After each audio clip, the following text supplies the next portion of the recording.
तीन मुल्कों का मैं जिक्र करती हाँ, भारत, अफगानिस्तान और इजराइल।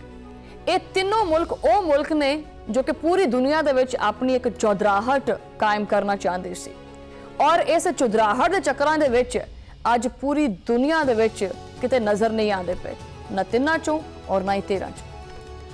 अफगानिस्तान का जो नाम है वह सुनदियां सार ज़हन दे विच एक ही तस्वीर बनती है, वह बनती है बर्बादी की, भुख की और हौलनाक तबाही की। और जदों दा ये अफगान तालिबान ने उन्होंने बंदूक के जोर के उत्ते काबल के उत्ते आपदा एक कब्जा जमाया है, उदों तो समझ लो कि अफगानिस्तान को एक नज़र ही लग गई है। अफगानिस्तान की एक बड़ी पुरानी तहजीब है, बड़ा खूबसूरत कल्चर है अफगानिस्तान का, लेकिन अफसोस तालिबान रजीम ने पूरे अफगानिस्तान नूं जिहड़ा वो तबाही के दहाने के उत्ते लिया के खड़ा कर दिता है। अज ना अफगानिस्तान दे विच रोटी है, ना रोजगार है, बस हर पासे एक गहरा अंधेरा, खामोशी और मौत का साया उमड़ता पिया। इस वक्त अफगानिस्तान दे विच जारी मुआशी बहरान इन्ना ज्यादा शदीद हो चुका है कि गरीब आवाम दे कोले तन ढकण नूं भी कपड़ा नहीं बचिया। गुरबत और बदतरीन गजाई किल्लत ने आम अफगान शहरियों की जिहड़ी जिंदगी और जहन्नुम बना दी है। कि किसी ने सोचा सी कि 21वीं सदी दे विच भी कोई भी मुल्क इस तरह करोना वस्ता दे अंधेरे जिहड़े ने उहदे दे विच धकेलिया जाएगा।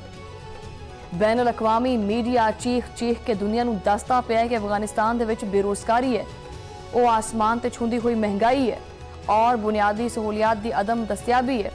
उहदी वजह तो लखों खानदान जिहड़े ने वो एक खौफनाक इंसानी बुहरान का जिहड़ा सामना करते पे। बरतानवी नशरियाती इदारे BBC ने एक दिल दहला देने वाली जी रिपोर्ट है वो दुनिया के सामने रख दी है। रिपोर्ट ये दसिया गया कि अफगानिस्तान के बेशुमार गरीब खानदान इस हद तक कसम पुरसे की जिंदगी गुजारते पे है कि उत्थे आपदे जिहड़े जिगर गोशे ने, वो जिहड़े मासूम बच्चे ने, उन्होंने कफालत जी ना वो नहीं की जा रही, पैसे ही नहीं है। इत्थे तक कि कुछ पसमानदा इलाकों के भी इस तरह दी खबरां सामने आंदियां पईयां कि लोग चंद रुपया के कर्जे और मुट्ठी भर खुराक के बदले आपदे जींदे जागदे जिहड़े बच्चे ने उन्होंने वेचण के उत्ते मजबूर ने। की बंदा करे वैसे इस तरह। ये जी अफगान तालिबान ने इन्हां दे हत्थ विच हुकूमत की आ गई, इन्होंने फड़ के पूरे अफगानिस्तान का बेड़ा ही गर्क कर दिता। इन्हां दी मिसाल जिहड़ा इन्हां दे हत्थ हुकूमत लगी है, इहदी मिसाल इवें ही है कि जिवें भुखे जट नूं कटोरा लभ्या, वो पानी पी पी के ही आफरिया, आपदा ही पी पी के पानी तो वो आफर गया तो आवाम का कुछ ख्याल नहीं किया। तालिबान हुकूमत सिर्फ और सिर्फ जो है ना वो ताकत जमाना जानते हैं, वो सिर्फ और सिर्फ बंदूक चलाना जानते हैं, उन्होंने मुल्क चलाने के बाद कुछ नहीं पता। जो हाकमां दे दिल जड़े ने पत्थर हो जान तो आवाम का यही हाल होंदा है। कि यह है वो मिसाली निज़ाम जिदे इन्होंने बहुत बड़े बड़े दावे किए सी, जिथे प्यो जो वो आपदे ही बच्चे वेचन ते मजबूर होया पे। इस निज़ाम नूं तुसीं की आखोगे, की नाम दोगे? वैसे अकवामे मुतहदा दी जिहड़ी रिपोर्टां ने उन्हां दे विच बहुत ज़्यादा खतरनाक हकाइक सामने आए ने। आलमी इदारे के मुताबिक अफगानिस्तान दे विच हर 4 दे विचों 3 अफराद आपदे जिहड़ियां बुनियादी तरीन इंसानी जरूरियात ने ना वो पूरा करने के काबिल ही नहीं है। 2 वक्त की रोटी नहीं मिलती पई, वो ख्वाब बन गया है, रोटी खाब चाहती है। रोजगार का जो नाम और निशान है वो है ही नहीं। तिब्बी सहूलतां उसका जिक्र ना करो। इस शदीद कमी ने अवामी मुश्किलात विच इजाफा कर दिता, बल्कि एक आजाब मुसलत कर दिता उन्होंने सिरां दे उत्ते। मुल्क दे विच नौजवानों की एक बहुत वड्डी तादाद है जिहदे कोले रोजगार ही नहीं हैगा, जबकि जिहड़ा सेहत का पूरा निज़ाम है वो बिल्कुल ही ज़मीन बोस हो चुका है। लखां अफगान शहरी शदीद गजाई किल्लत का शिकार होंदे पे और उत्थे दे सरकारी हस्पताल ने उन्हों का हाल वो ये है कि अद्वियात मौजूद ही नहीं हैगियां हस्पतालों के विच। मरीजों के लाचार अहले खाना नूं जिंदगी बचाउण वास्ते मामूली जियां दवाइयां लैण वास्ते मार्केट के इंतहाई जिहड़े महंगे रेट्स ने ना वो दे के ते कीमतां अदा करके ते वो दवाइयां लैणियां पैंदियां। आलमी इंसानी इमदादी इदारे बार बार दुनिया नूं चुकांदे पे है कि भी अगर हालात फौरी तौर के उत्ते ना संभाले गए तो यह बहरान मजीद शिद्दत इख्तियार कर जाएगा। हुण इस जुल्म के खिलाफ खुद तालिबान के आप दे घर दे विच एक बहुत बड़ी बगावत हो चुकी है।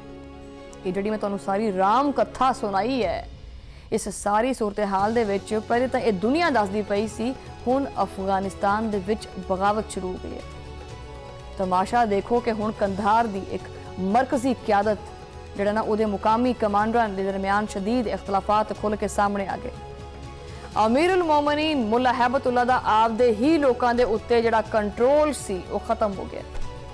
उन्हें आपदा जाबराना कंट्रोल बरकरार रखने वास्ते रातों रात एक नवा सख्त कानून जारी किया और मीडिया रिपोर्ट्स के मुताबिक बदखशां दे इन नाराज तालिबान कमांडर्स दे असासियां दी तफ्तीश वास्ते मरकज तो एक आला सतह दा वफ्त मुकर्रर कर दिता गया। और सिर्फ इत्थे ही नहीं बल्कि मुल्ला हैबतुल्ला ने हुक्म ना मनन वाले उन्हां मुकामी कमांडरां नूं फौरी तौर दे उत्ते गिरफ्तार करन दी खुली धमकी भी दे दी। बदखशां दे विच वाधे हुए अवामी एहतजाज और इस खतरनाक अंदरूनी बगावत नूं कुचलन वास्ते मरकज तो एक खसूसी फौजी दस्ता भी रवाना करके उत्थे तैनात कर दिता गया। जदों आपदे ही साए तो बंदा डरन लग जावे तां समझो जवाल शुरू हो गया। गल सिर्फ इस अंदरूनी फड्डे तक महदूद नहीं हैगी, बल्कि हुण अफगान तालिबान रजीम दे जाबराना तसल्लुत के खिलाफ मुल्क के अंदर भी बाकायदा तौर पर मुसल्ला मुजामती तहरीकां सरगर्म हो चुकियां ने और उन्हां विच जबरदस्त तेजी देखण च आंदी पई है। गुस्से तो परी आवाम हुण चुप बहन नूं तैयार नहीं हैगी।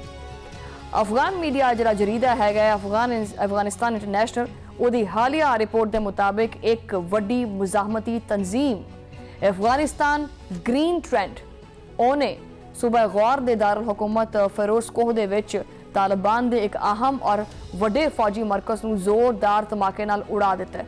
इहदा दावा किया गया और यह हमला कोई आम कार्रवाई नहीं सी, बल्कि ਇਹਦੇ ਵਿੱਚ तालिबान फोर्सेस दे इस उभरते हुए जो मरकज है इन्होंने निशाना बनाया गया जिथे वो जबरदस्ती नौजवानों को आपकी फौज का हिस्सा बनाते हैं। तंजीम ने बाकायदा तौर पर बयान जारी करते हुए आख्या है कि यह गोरीला कार्रवाइयां 100% कामयाबी के नाल मुकम्मल की गई ने और आपके दावे नूं सच साबित करने वास्ते इस धमाके की एक लाइव वीडियो भी सोशल मीडिया के उत्ते शेयर की गई है ताकि तालिबान हुकाम दियां नींदां उड़ जान। इस सरगर्म मुजामती तंजीम अफगानिस्तान ग्रीन ट्रेंड की क्यादत अफगानिस्तान के साबिक नायब सदर अमरुल्लाह साले करते पे ने। उन्होंने इसका जो ना वो हमला है इसकी जिम्मेदारी कबूल करते हुए एक इंतहाई सख्त कड़ा पैगाम दिता है। उन्होंने आख्या है कि इस जाबर और जालिम तालिबान रजीम के मुकम्मल खात्मे और अफगानिस्तान की हकीकी जी आज़ादी है उदों तक ये मुसल्लह कार्रवाइयां किसी सूरत नहीं रुकनगियां। तंजीम ने सोशल मीडिया प्लेटफॉर्म एक्स के उत्ते आपदे एक जिहड़ा ना वो तुंदो तेज पैगाम के नाल कुछ अल्फाज जिहड़े ने वो आखे ने कि वो तालिबान हुकूमत के खिलाफ हर महाज के उत्ते मजाहमत जारी रखणगे। मीडिया रिपोर्ट्स दसदियां ने कि एक ग्रीन ट्रेंड कोई नवा खिलाड़ी नहीं है। इस तो पहले 21 अप्रैल नूं भी तालिबान के कई खुफिया ठिकाने और अहदाफ ने उन्होंने उत्ते निशाना बनिया गया। हुण पानी सिर तो उत्ते हो गया और अफगान आवाम इस बंदूक राज के खिलाफ हथियार चुकन ते मजबूर हो गई है। बैन अल-अक़वामी अमूर दे वड्डे वड्डे माहिरीन और दिफाई तज्जियाकार हुण ये मनन ते मजबूर हो गए कि तालिबान हुकूमत इस वक्त बदतरीन अंदरूनी मजामत का शिकार है और ये पै दर पै गोरीला हमले अंदरूनी बगावत और मुल्क का दिवालिया जो ना वो कढ़ के रवेगा इन सारी चीज़ों का। ये मुआशी बहरान अफगानिस्तान की मौजूदा जी सूरत हाल है ये दिन ब दिन मजीद पेचीदा होंदी पई है।